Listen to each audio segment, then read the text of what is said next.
My name is Chris Davidson. I'm from Memphis, Tennessee. I race a big tire / small tire 68 RS Camaro. It's a small block car, 427 Proline engine in it, twin turbo, twin 76 millimeter billet turbos, Rosler Turbo 400 transmission with a Pro Torque billet converter in it. I changed the car. I do a lot of no prep racing, a lot of street racing, a lot of illegal and a lot of legal street racing. And I work for Herc Rentals, construction equipment rental company in Memphis. And I'm a service manager. Used to run a service truck and repair equipment for 25 years. And for the last 5, this is my 30th year doing it. For the last 5, I teach guys how to repair and fix construction equipment. Where did you grow up and what kind of got you into racing? I grew up in Rossville, Tennessee, right outside of Memphis, out in the country. No street lights, cotton field across the street. And you pretty much could run up and down the road in anything you wanted to. And the local sheriff was your buddy and he would race you in the police car kind of thing. I started driving when I was 14. I started early. And my dad had an old Suburban, and I went with him to help him lay carpet and vinyl flooring. And we would ride around with a roll of carpet in the back when I wasn't in school in the summer, and had to learn how to drive an old big Suburban with a 3-speed on the column. And it wasn't the ideal thing to learn how to drive, but I pretty much started out kind of the hard way, dodging the ditches, like Doc Baker would say, staying out of the ditches or cleaning out the ditches, until I got to be 15 and got a learner's permit, and it came along to where I was hooked on cars. I sat in school and drew on a binder, pictures of 69 Novas with big tires and 5-inch Flowmasters and 2.4 sticking out of the hood when I was supposed to be doing homework. I just had it from a young age. My dad took me to Lakeland Drag Strip in Memphis when I was 8 or 9 years old, and I got to watch Evel Knievel when I was 8 or 9 years old line up 16 buses on a quarter-mile drag strip, and I watched him jump 16 buses. And I thought that was the coolest thing in the world. And I got to smell nitro fuel, Shirley Muldowney, Big Daddy Don Garlitz, Connie Coletta. I got to see all those people when they were up and coming, racing top fuel. And the cars would take off and it would just kind of like beat through your chest and pound. It'd go right through you and make you cry, and your eyes would burn from the nitromethane. And between that and watching the stick cars, the 4-speed cars, slicks hanging out the fender wells, 2 feet, that was it. I was done. And you might as well just shot the drug in my vein. It was over with. It was cocaine in both veins. From that point on, all I could do was sleep, eat, and drink and think about cars. I went on from going to Lakeland and handing my dad tools when I was little, and he drag raced. And he drove a friend of his, 57 Chevrolet, and drove it for a long time. A guy by the name of Chuck Snyder that passed away of cancer a few years ago. And he drove his car when he was young, and I would hand him tools, ride in the back of the truck. We towed the car to the races with a tow bar, didn't have a trailer. And we go to Myrtle, Mississippi, Collierville Drag Strip, Lakeland, just anywhere they could go. Every single week we were somewhere racing. So we went from that to, I've had a job since I was 12 or 13 and lied and said I was 14 and worked at a convenience store. And I saved my money up, and I got my mom to co-sign and got a little bank loan, and I bought a 71 Mach 1 Mustang when I was 16 years old. Primo car, not a scratch on it, perfect interior, hubcaps on it, air conditioning. I mean, it's the very first thing I did to it is I unbolted the 2-barrel or the little 4-barrel, whatever's on it, and I go down to the speed shop at Racing Head Service, and I put an 850 double pumper on a bone stock motor with a chrome dual feed line, and I washed the rings out of it. I fried the tires off the back of that car in front of high school, took the hubcaps off to look cooler, jacked it up on the curb, and I knocked holes in the muffler with a hammer and a screwdriver to make it louder. I mean, there was no money. There was just that motivation, that drive to, I wanted a hot rod. So I went through several cars. I was known in town for the guy that would buy a car, fix it up a little bit, sell it, take that money, move it to the next car. I've had a 70 GTX 440 big block car. I've had Camaros, Novas, Chevelles, El Camino, trucks that have been tubbed out, you name it. At one time, I counted like 106 titles. I mean, I went through a lot of cars. I just love cars. It didn't matter what it was, I just liked them. If they were fast and they were low to the ground and had a rumble to them, I liked them. It was, like I said, it was just an addiction. I couldn't never decide what I want. So in doing that, growing up, I never really stuck with one car. If I could go back and do it all over again, I'd stick with one car and just have one wicked car these days, but it didn't work that way. I never had the money or the finances. I was a minimum wage guy. I worked at a speed shop at Super Shops when I was 17 years old. I sold parts, and we used to get out, and all we lived for was Friday night and Saturday night. We would come out of Super Shops and we go back to Super Shops and hang out in the parking lot all night. And you could go to Racing Head Service down the street, drive right down the road to Super Shops, go right up the street to Zare's parking lot on Summer Avenue, and this would be full of like 60, 80 cars. It wasn't today's cars that are plastic cars. These were Camaros, Novas, Chevelles, blown injected cars, just anything from probably a 8-second quarter mile car, all the way to a 15-second car. Everybody had a car. I turned around and started getting a little bit better jobs, and I would go from $3.35 an hour, and I'd catch a job for $7.50 an hour, and then I'd find a job for $10 an hour, $13.25 an hour, and the older I got, the more I worked, until I hit the age of about 23, and I knew I could drive a car. I had it in me. I knew I wanted to do it. I wanted to do it so bad that I knew I could teach myself how to do it, and I could be good at it, but I just didn't have the finances to do it. I couldn't buy the good parts, but it took me until the age of 50 to be able to get the finances after working at my job for 30 years to build a car like this that I'm sitting beside. I finally worked my way up to where I could buy the good heads and the good brand gear and the good drive shaft that wouldn't fly out of it after 15 passes. I drove other people's cars for a little while. Chuck Snyder, that my father drove his 57 Chevrolet in Lakeland. I drove his black 55 Chevrolet that had like candy colored flames on it and had a 632 with a couple Dominators on it. Well, that car, when I got that car to go at 819 at like 167 at Memphis and a quarter, like a 520 in the 8th mile. And that was my huge accomplishment. I drove that car 7 years. And I think Roy Termeyer wound up driving that car after I drove it and did a great job with it. They made that car fly. They won a bunch of races with it.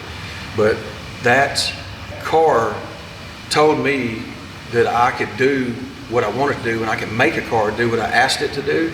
And I had the smarts, because I was the guy that would sit up in bed every night and I would read Carcraft and Hot Rod and Super Chevy, and I would read it from cover to cover, and I'd go back and I'd do it all over again. I'd start over. I would every first of the month, this is before the internet, I was the guy standing in the grocery store waiting to buy the 5 magazines when they hit the shelf. And I would just absorb that stuff, read every article on how to rebuild this and how to do that and how to do this. I lived for that stuff. When I was supposed to be doing other stuff, I was reading those books. The late 80s, early 90s, I met some guys that kind of changed my life. I met people like Mike Curl, Don Gingrich, Jamie Otts, James Johnson, Dan Guerin, Sonny Biggs. I just met a whole group of different guys. Sunshine, Keith Dennis, Hubba Bubba. I met people on the street racing, Shane Crowden, and all these people. I met many, many good people on the street, and a lot of them had cars. Well, I didn't have the caliber of car that some of them had, but we would go out to Air Park and race on Saturday night or Friday night, and I kept inching my way towards trying to get that caliber cars. Super Chevy would come around, and then you had the National Muscle Car Association, NMCA. It was really hot. So I partnered up with a guy named Sonny Biggs, and Sonny had a yellow 68 Camaro like this with orange flames on it, and it was known on the street to be, I guess on horsepower with no nitrous, the car was like a 1020 car. It was pretty wicked for a small block back in this time, for an all-steel car. And then he put a plate nitrous system on it. It was about a 960 car. So we were smoking people on the street with it for a while. So Sonny sells me the car, and then I decide I'm gonna put my own motor in it. Well, he calls me up one day and says, "Hey man, I got a 572 with a couple of Dominators on it and a fogger from Eagle. Let's stick that in your yellow Camaro that I sold you, you got a transmission and converter that's used. Let's throw some flow masters on it, and let's go to the NMCA muscle car finals, and let's go run Nostalgia Pro Street or something, anything we can get in. Well, we went 3 rounds. I mean, we blowed a stock drive shaft out with stock U-joints, needles all over the place, and went to the junkyard the next day, and Todd McCutcheon goes and finds us a yoke for a 12-bolt rear end, and we put junkyard parts back in the car and made the next round. And we're in there with a 10-inch tire car, and I'm putting this car in the back bumper, you know, at NMCA, outrunning dudes like Steve Kirk Jr., which is, the dude's just killer fast. I mean, just, you can't even sit beside cars like that. So we wind up winning, I think I was the first one in Tennessee, and maybe, I'm not positive, but maybe the only one in Tennessee, which was one of my accomplishments I am proud of, is we won a top 10 in America jacket, and we placed number 7 in Carcraft magazine. And there's a picture of me in Carcraft magazine with the car halfway up to the bumper, you know, hanging with the big boys. And that was a big deal. And that was after driving the car 25 miles on a cruise. But that was a good weekend. All of my friends from Nutbush, Fraser, South Haven, all of them came to the track, spent the whole weekend at the track, and supported us 100%. And that just, it felt good. That was the first time it felt right. It felt good. And that's kind of when you know, hey man, now you know who your friends are. That's your buddies, you know. And still today, that's my friends. Along with, you know, new people I've met. And then we kind of moved on into the early to mid 2000s. And Sonny, I quit. I've got three girls and a boy, and I quit racing for probably 10, 12 years, about 10 years. And I decided, hey, I'm gonna do the family thing. I'm gonna raise my kids. I'm gonna do all this stuff. Didn't have the money to race and do the family thing at the time, so I said, hey, I got to do my responsibility, and hopefully one day, you know, before I kick the bucket, I'll get to race again. So I did everything with them, raised them, and in the meantime, my buddies were racing, and I would kind of avoid it every once in a while, not go to racetrack, because I knew it was in my bloodstream, and if I went around it, I was hooked on it, but it was killing me not to go around it. Sonny calls me up again, and he goes, look, man, he goes, you can drive. He goes, I ain't never seen nobody drive like you drive. He goes, you can drive anything with a steering wheel on it. He goes, you know, you're an idiot behind the wheel. And he goes, how about we go get another car together, but this time a turbo car? And I said, man, a turbo car, really? I'm a nitrous guy, I don't do turbo. I said, I wouldn't know how to drive a turbo car. I probably couldn't even stage a turbo car. And he goes, well, just come with me and let's go look at this car in Florida. So we wound up buying a guy named Sean Lyons' car. It was a well-known car in X275. And the car had been 480s on a 275 radial. This was a heavy steel car, just a glass hood, small block Ford car with a single turbo. So I started driving it some. It was a little bit small for me, so Sonny's son, Steven, drove it a lot. We did really good with the car. And after X275 kind of got out of hand, and the money and the ETs kind of, the sport just goes out of hand sometimes, we backed up into Mean Street and started running Mean Street. Man, we probably won out of 15 Mean Street races 11 in 1 year. I mean, we just had that car dialed in, it was working. And that got to the point where it said, it kind of made me think, man, you can go 160 miles an hour with a 330-inch motor with a single turbo. I'm fixing to do something on my own that's gonna be a little different. I'm gonna jump out there and get in uncharted waters for myself. So that car got sold. They went ahead and did their own thing with another turbo car they got now. And I built this thing here. This is a 68 RS, and at one time it belonged to Dennis Bailey. Dennis Bailey raced it on TV. And it was a nitrous car. Had a 632 in it with a Dominator. And I bought the car and pretty much told Dennis, I don't want anything but the shell. I don't care about the wheels, I don't care about the shifter, I don't care about the motor transmission, you can have it all. Take the radiator, take the nitrous bottle brackets. This go around, I'm gonna try something different. And I wound up dealing with some guys at Proline Racing with Danny, and we wound up putting a motor that Dwayne Mills had for sale, and that 427 small block wound up in the car, and instead of a single turbo, it wound up being twin 76s. And it took me a full year to learn how to drive it, tune it, with some help from Fuel Tech and Sonny and Steven on tuning. And once I got it figured out, I started going to a couple races by myself where I tune it on my own. I'm not a tuning genius by no means, but I know enough to be dangerous. And I won a couple races, won quite a few races with those guys with me, because I would drive and they would tune. And that's really what I prefer. Somebody else close the laptop and just let me drive. I've done very well with this car. I actually wind up winning the 2020 Big Tire Points Championship with this car from Memphis 10. Right now, I'm the setting points champion for Big Tire. They didn't always have a full, huge field of Big Tire. Big Tire was kind of struggling to keep up. I'm not gonna say there wasn't nights I didn't show up and there wasn't 5 cars there. And there's other times we showed up and there was 15 there, you know, there's 3 there, whatever. But I participated and I went to every single event. You know, I worked my way through it, and I met a bunch of good buddies in that class. But that class is kind of slowly going away.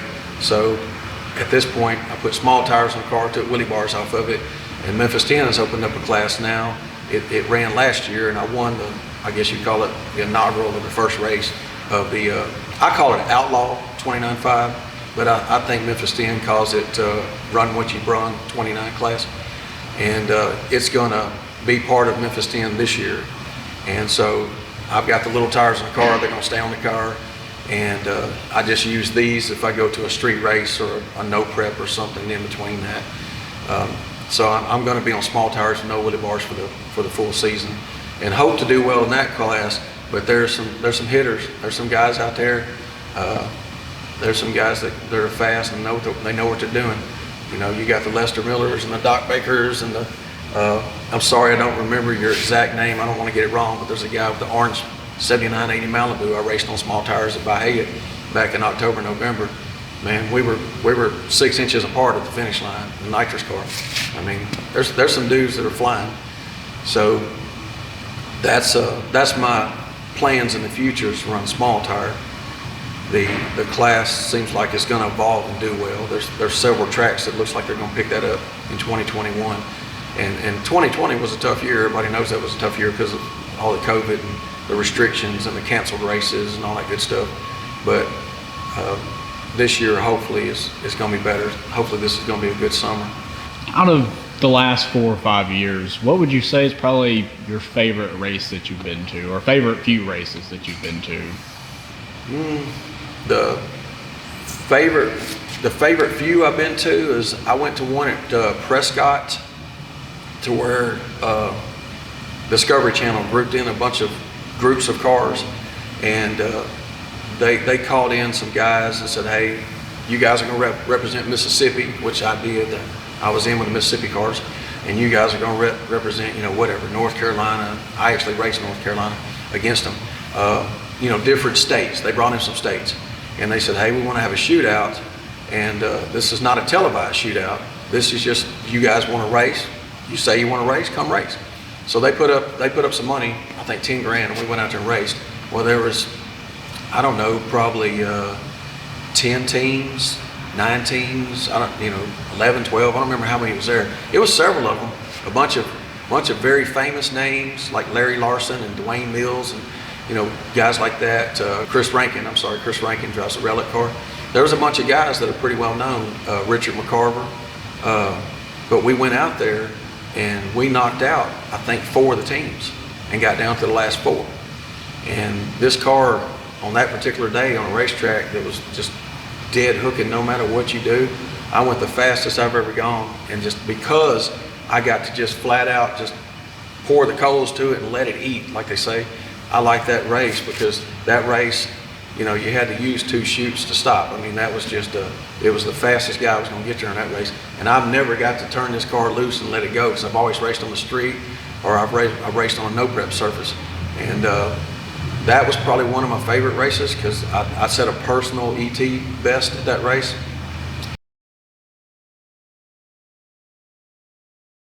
I'm not a secretive guy. If you ask me what's in my car, I've been this way my whole life.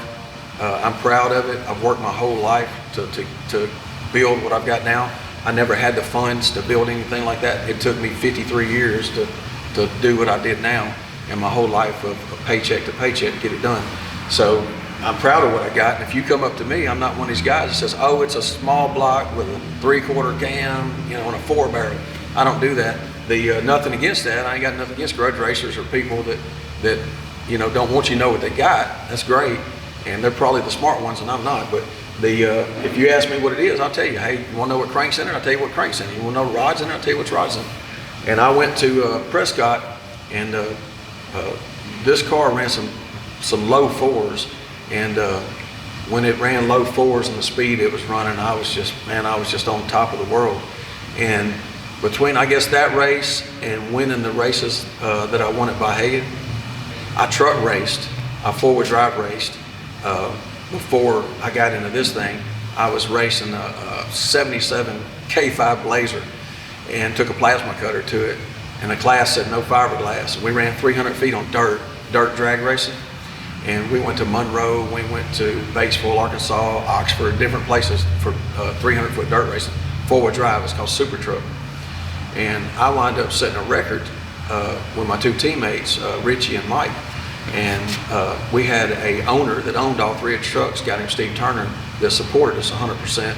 And I wound up going to 363 or 367, 360s on dirt in Grenada, Mississippi, and broke a record. And I think, I'm not 100% sure, but in 300 feet in four-wheel drive, I think that record still stands. That truck has been on the back bumper and bent the tail lights with a transfer case and a four-wheel drive. It was crazy.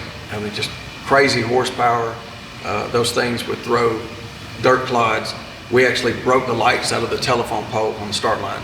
They got so fast they band-aided them and made us put wheelie bars on them because they said the trucks would go over the guardrails. Because you're talking about 44-inch tires, cut tires in the back, 39.5 tires in the front. You're sitting up there a little ways, and the trucks would actually bounce off the guardrails. And they said it was dangerous for the crowd for me to put a truck on the back bumper for 200-300 feet and come out of control and go into a crowd. So they mandated wheelie bars. Well, when they mandated wheelie bars, I started tuning with them. It was a tuning aid for me. So then I started carrying the truck through the finish line with the front wheels 1 foot off the ground at 300 feet. I was still on two wheels, and I wound up getting fast. It was just ridiculous how well it changed my program. So we raced dirt racing for 3 years, and that was probably a real highlight of my life. I had a ball doing it. What's some races that you plan to go to next year? I'm gonna go back to H-Town in Oklahoma. I'm gonna go to both of those races, spring and fall. I went to H-Town, won a couple rounds in H-Town this past fall, and made a tuner's mistake and didn't lock the struts down. The street was much better, and I thought it tighter than I thought it ever would come around to. And I put this car on the back wheels, and when it finally set the front end down, it tried to set it down on the left curb. I was a couple of inches off the curb, and they got tall curbs. And the guy next to me, I was ahead of the guy next to me, probably a fender, and I just wasn't gonna put his life in danger or mine, either one. It just wasn't worth it.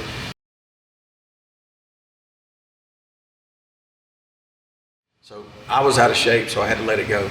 But I knew at that point, when I was beside one of the baddest dudes in the country on the street, and I think a lot of people know who that dude is. That's the KC Max car, Ryan. That dude, he knows his stuff on street racing. He's one of the best out there at street racing. You got to give him that. And I was with him for 300 feet, and it told me, hey man, you got to go back, because a guy like that elevates you and makes you work harder, push harder, do things, throw 300 pounds of weight in the trunk if I got to, but whatever it takes. I want to race people like that because I consider him one of the best. So I'm looking forward to going back to H-Town. I'm thinking about that race. I guess one of the final things I would like to say is if I've met you and I'm friends with you, I appreciate your friendship, and I look forward to seeing you this summer.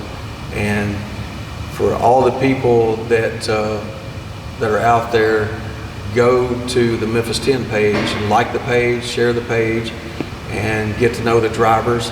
And I think it's a good thing that what Memphis 10 is doing to interview and get to know these drivers. Kind of gives you an inside scoop on who the person is, and when you come to the racetrack, you feel like, hey, I know that guy. I saw that guy talking. I know that dude. Instead of saying, hey, who's the guy with the red car? But greatly appreciate Jamie Otts for doing the Memphis 10 thing and starting or not starting, but leasing or ownership of the Bahia track and giving us a place to race.